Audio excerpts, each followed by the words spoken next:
Good morning, students. Today we will start our new chapter, that is microorganisms, friend and foe.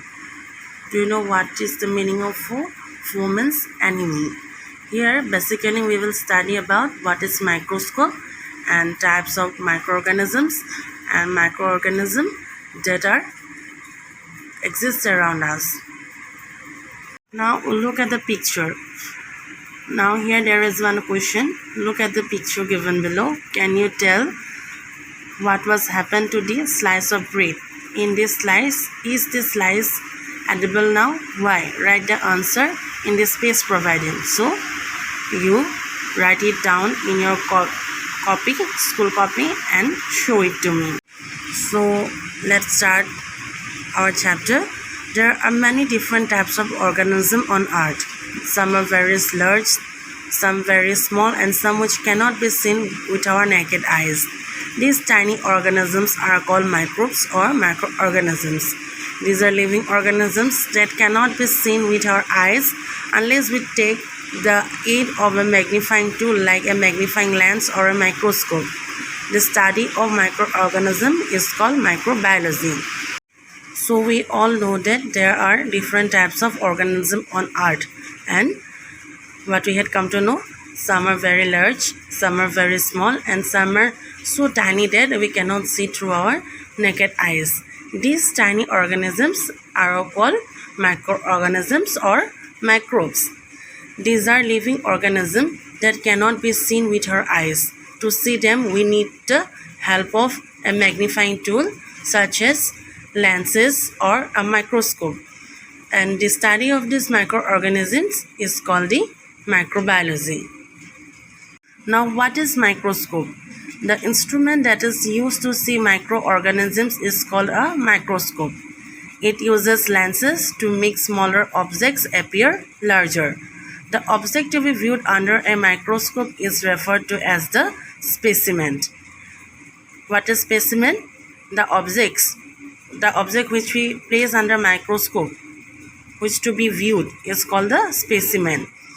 A microscope and its parts are shown in figure 2.1.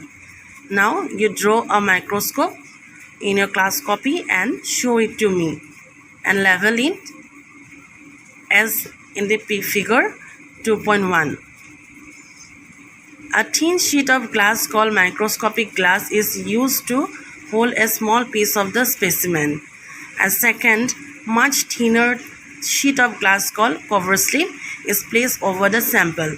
The cover slip protects the microscope's objective lens by preventing it from coming in contact with the specimen sample. It also helps in creating an even thinness for the sample. So about microscope and about cover slip, then everything related to microscope you had already seen in our lab, how it should be placed, how it should be adjusted, how the cover slip is placed and why it is placed, how it should be placed and what protection should be taken. Everything you had come to know practically while we were doing practicals in our laboratory. So you just go through this paragraph. What steps to use a microscope? Clean the mirror using a soft and clean cloth. Place the slide on the stage. Adjust the focus of the eyepiece and the objective lens. Last is view the slide through eyepiece. What are the types of microorganisms? There are many types of microorganisms. They can be divided into 5 major groups. What are they? Bacteria, viruses, fungi, algae, and protozoa. So let's go through the paragraph. Organisms live everywhere in all types of environments, such as in desert, in cold regions and hot springs, and even inside the bodies of animals and human beings, while some are also able to survive in volcanic eruption. Some organisms live alone while others grow in groups called colonies. So, what we had come to know, microorganisms live everywhere in our environment and in any type of environment, means all type of environment, such as in desert, There also we will find microorganism in cool region or in hot spring, even in our body and in animals body. And some microorganisms are also there those can survive even in volcanic eruptions. So, and some microorganisms they live alone and some lives in a group which are called colonies.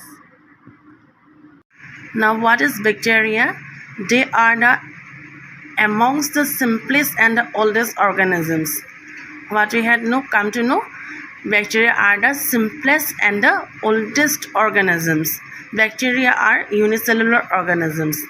They function as independent organisms. Bacteria are found in 4 different shapes. What are they? Rod-shaped, spherical, curved, and spiral.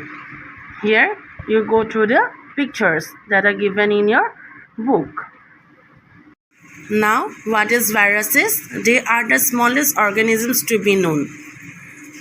So, bacteria are the simplest and viruses are the smallest. Remember that.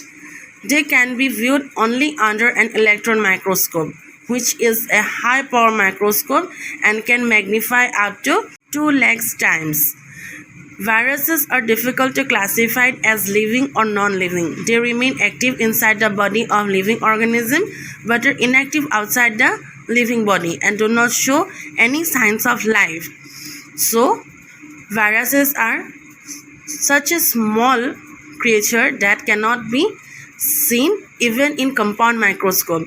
To view a virus, we need an electron microscope which magnify the power up to 2 lakhs times, and viruses are very difficult to classify as they are living or non-living because when the viruses are inside our body they are active, and when they come or when they live outside the living body then they become inactive, so they do not show any signs of life.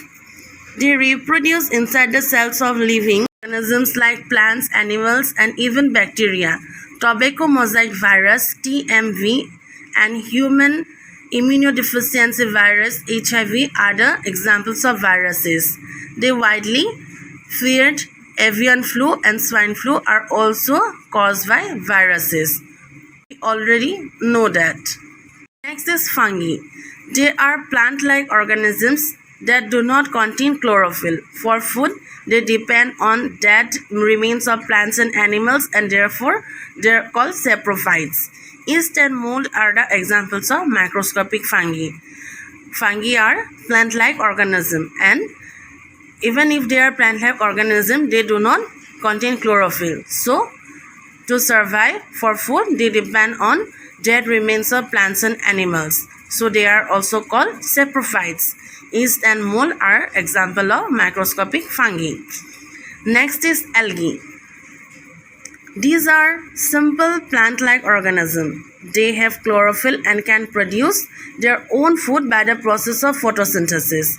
So, what are algae? Algae are simple plant organisms and they contain chlorophyll, so they can produce their own food with the help of by the process of photosynthesis. They can be unicellular or multicellular. The green scum on the surface of ponds is algae. Had you seen the green layer in a pond? They are only the algae. They do not have any roots, stem or leaves. Algae does not have any roots, stem or leaves. Some examples of algae are Chlamydomonas, chlorella and diatoms. Next is protozoa. These are animal-like unicellular organisms.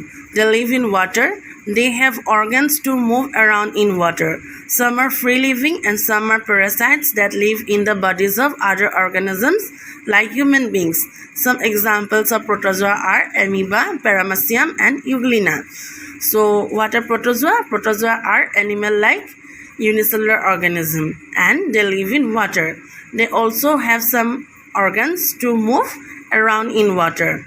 So, and protozoa are free living and some are parasitic that live in the bodies of other organisms like us. And what are the examples? Amoeba, Paramecium, and Euglena.